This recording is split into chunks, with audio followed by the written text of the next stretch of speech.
Drake sending what some are, music, calling a video aimed at Jay-Z in the middle of Jay-Z's own GQ interview going viral has set the internet on fire. And we're going to walk through exactly what led to this moment, what's in it, and why it matters. So, let's start with the video. Drake posted a video on his Instagram that music immediately caught the attention of the entire hip-hop world. It arrived at a very specific time, days after Jay-Z sat down for a rare, nearly 8,000-word GQ cover story for the April 2026 issue.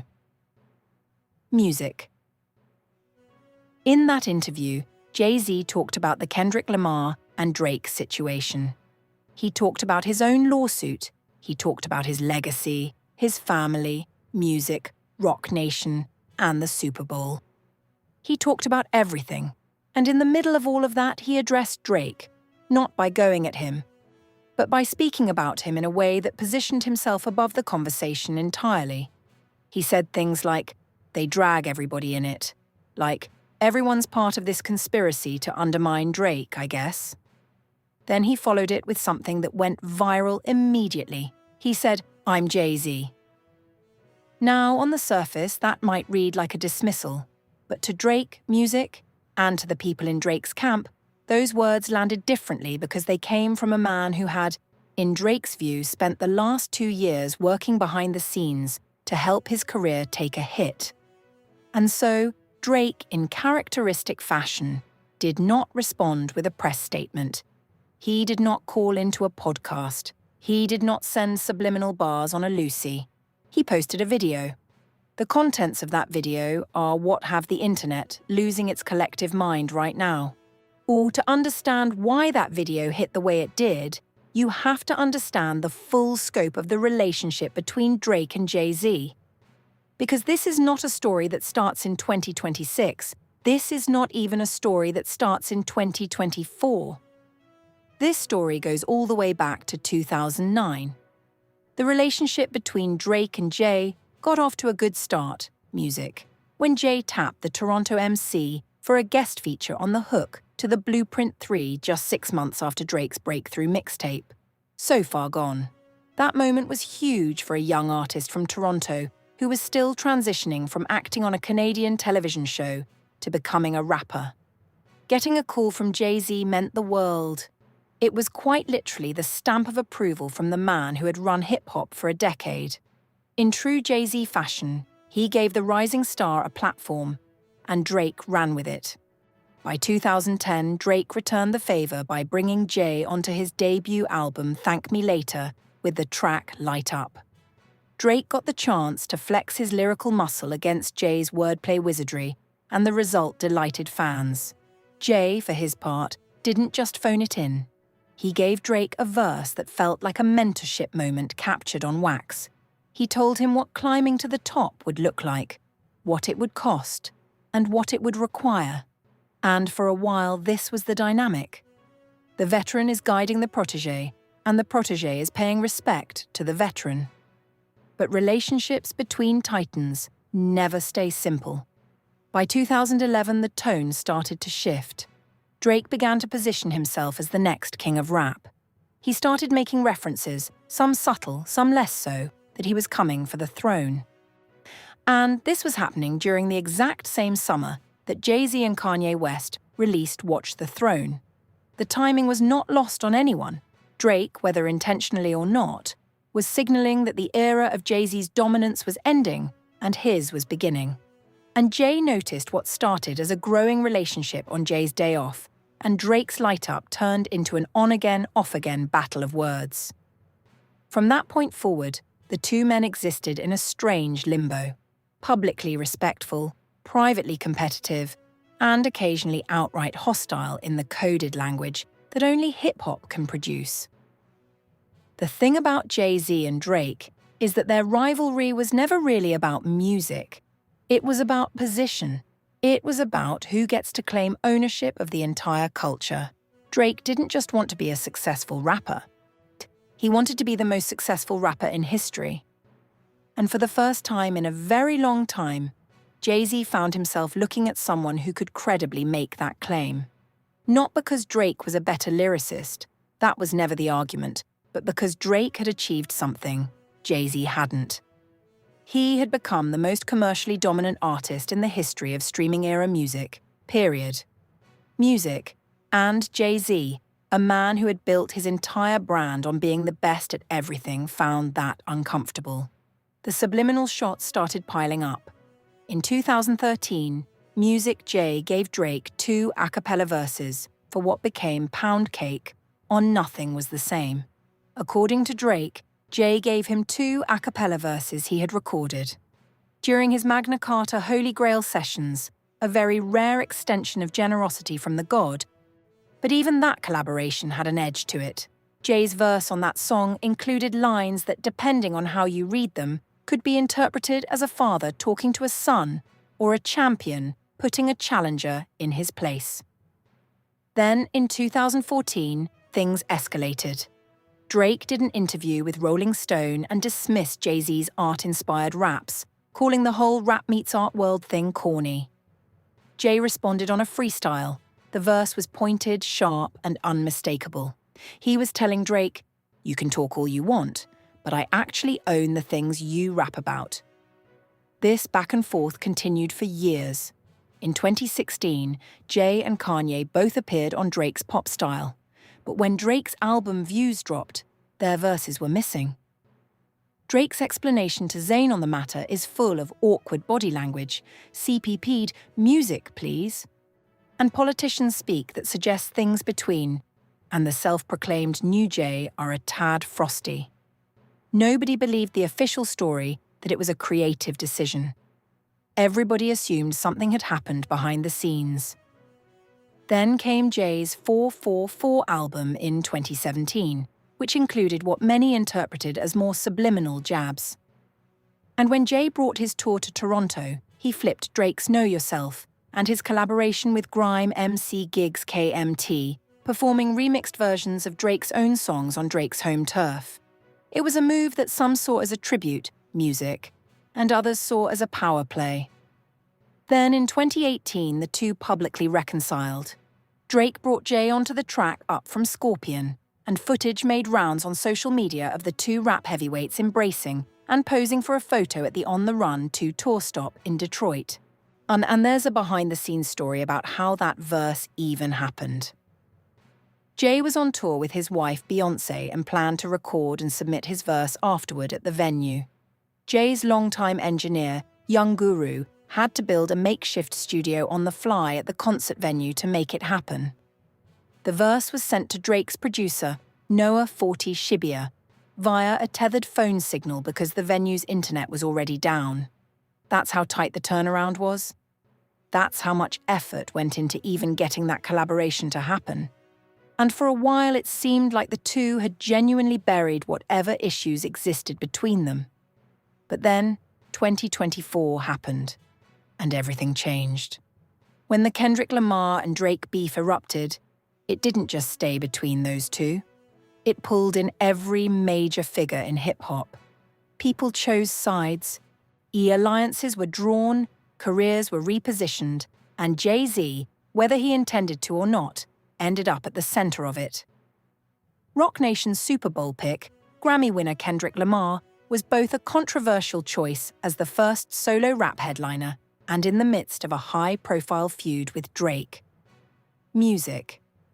To the outside world, it looked calculated.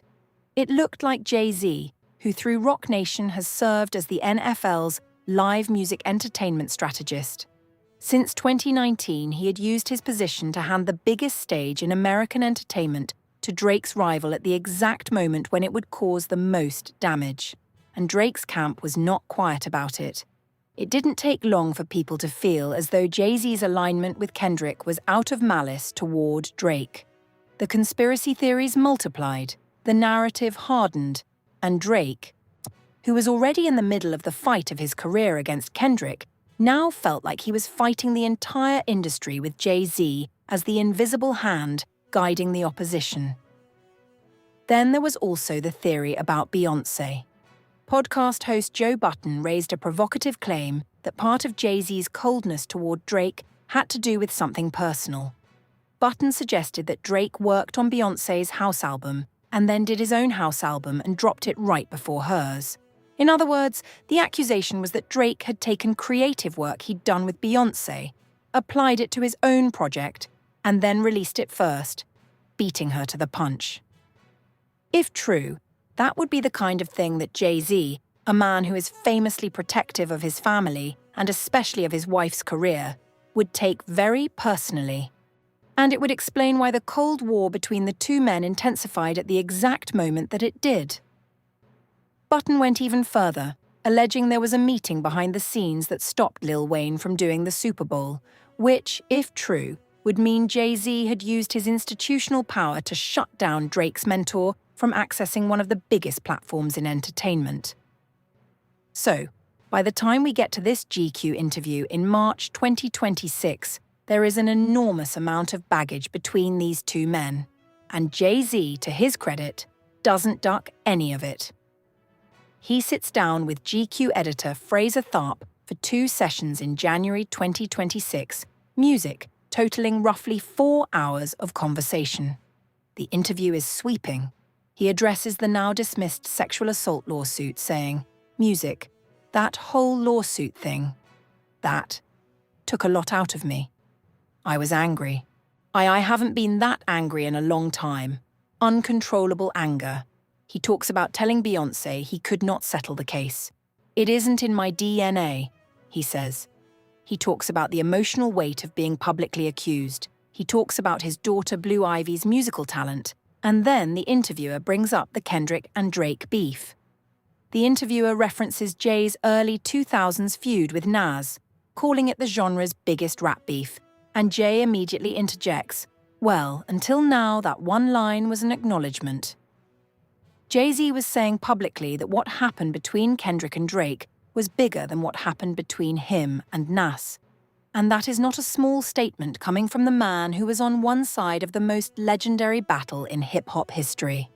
When asked directly about his role in choosing Kendrick for the Super Bowl, Jay-Z was blunt. He said he chose the guy that was having a monster year and insisted it had nothing to do with the beef. He pushed back on the conspiracy theories, saying it couldn't be that these guys just don't like each other, drawing a parallel to how his own feud with Nas was a long time brewing before it ever went public. He said he actually regrets the Nas beef because he really likes Nas. Music. He acknowledged that his stance might seem hypocritical given his own history. Jay admitted, "I realize it's a bit hypocritical because of how many battles I've been in," but insisted that growth means arriving at uncomfortable conclusions. He said he loves the sparring, but that in this day and age, there's so much negative stuff that comes with it that you almost wish it didn't happen. He pointed to the fact that people that like Kendrick hate music Drake, no matter what he makes, and said that level of personal attack on someone's character goes too far.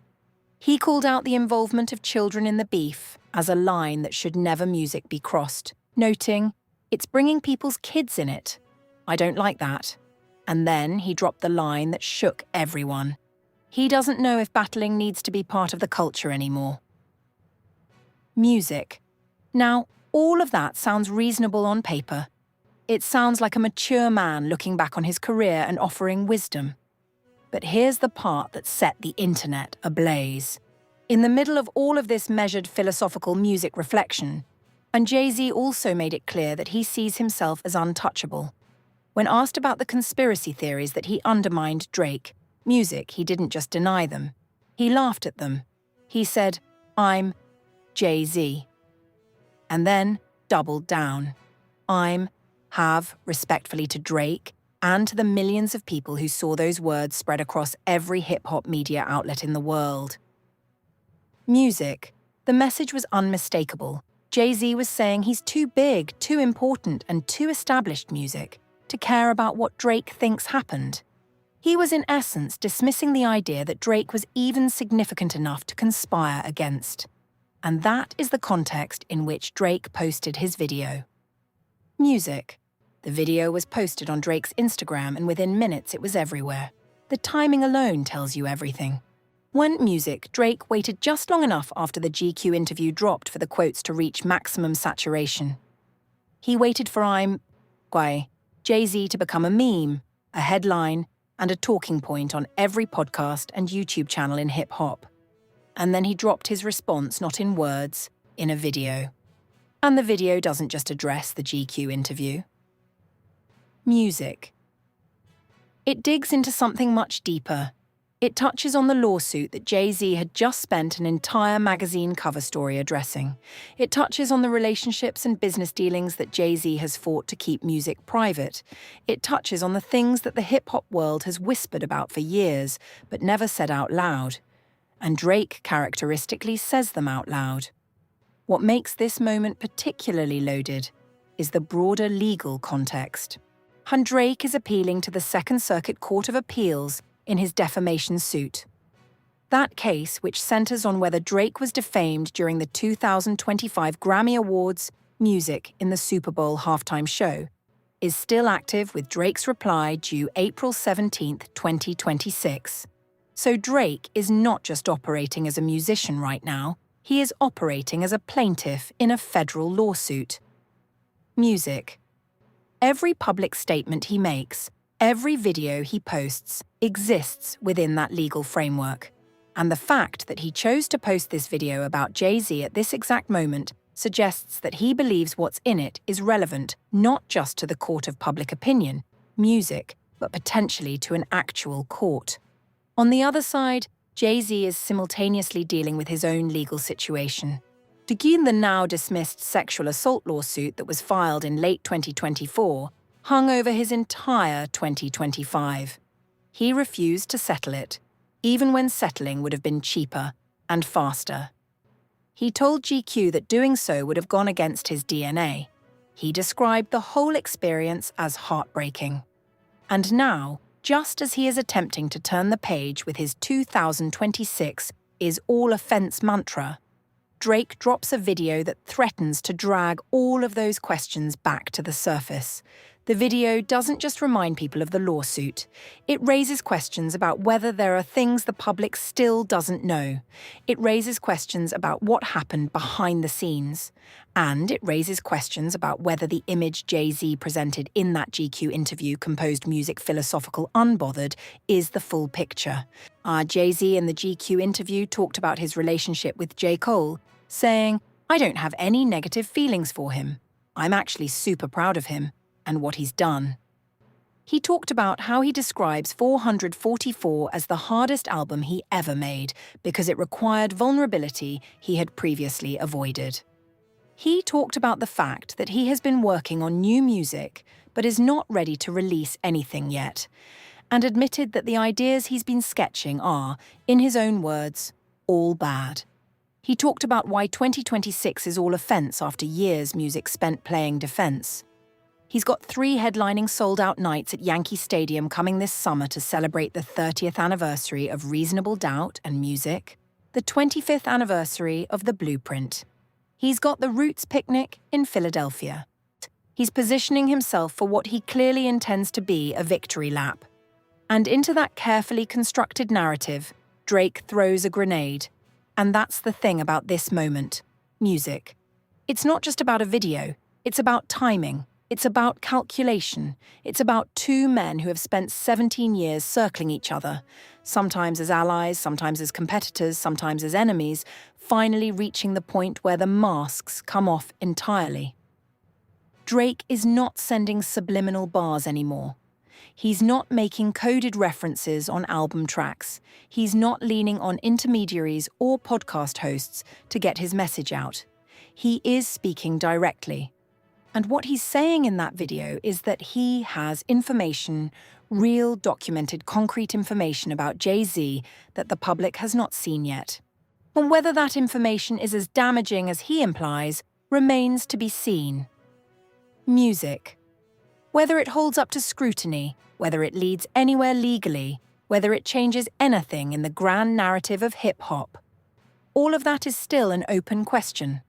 But the fact that Drake felt compelled to post it at this moment in this way tells you something about his state of mind. He is not backing down. He is not going quietly. And he is certainly not accepting Jay-Z's characterization of the situation. As some kind of misunderstanding driven by conspiracy-minded fans, the hip-hop world is now in an unprecedented position. Music, two of the biggest figures in the genre's history, are locked in a conflict that spans music, business, law, and personal grievance. The relationship between Jay-Z and Drake has been one of the most unpredictable and perplexing rap bonds in recent memory. And what was once a subtle, complicated dynamic full of passive-aggressive bars, removed guest verses, and behind-the-scenes maneuvering has now become something open, raw, and uncontainable. Drake's video is a declaration. It is a line in the sand. And whatever comes next will be shaped by what's in it, what Jay-Z does in response, and whether the institutions of hip-hop, the labels, the streaming platforms, the media choose to engage with it or look the other way. Meanwhile, Drake's own album, Iceman, continues to hover in the background. Insider sources say the album music itself is ready, but the rollout continues to be disrupted by leaks and hackers. The delay, according to those sources, is not about the album being unfinished. It's about Drake wanting to control the release entirely on his own terms. He's already dropped 3 singles. He's already confirmed it's coming in 2026. And the fact that he's choosing to engage in this public confrontation with Jay-Z at the same time he's preparing his comeback album tells you that for Drake, this is not a distraction. This is part of the story. The album and the war are one and the same. He is building the narrative for what he wants Iceman to be. Not just a collection of songs, but a statement of defiance against everyone he believes worked to take him down. So, were music left watching two of the most powerful men in music position themselves for what could be the defining confrontation of this era. Jay-Z says 2026 is all offense. Calm music Drake just showed that he's not playing defense either. And somewhere between a GQ magazine cover and an Instagram video, the truth of what happened between these two men, the full, unvarnished, uncomfortable music, truth is either about to come out or it's going to stay buried under layers of legal filings, carefully worded interviews, and strategic social media posts. Either music way, the next few months in hip-hop are going to be unlike anything we've seen.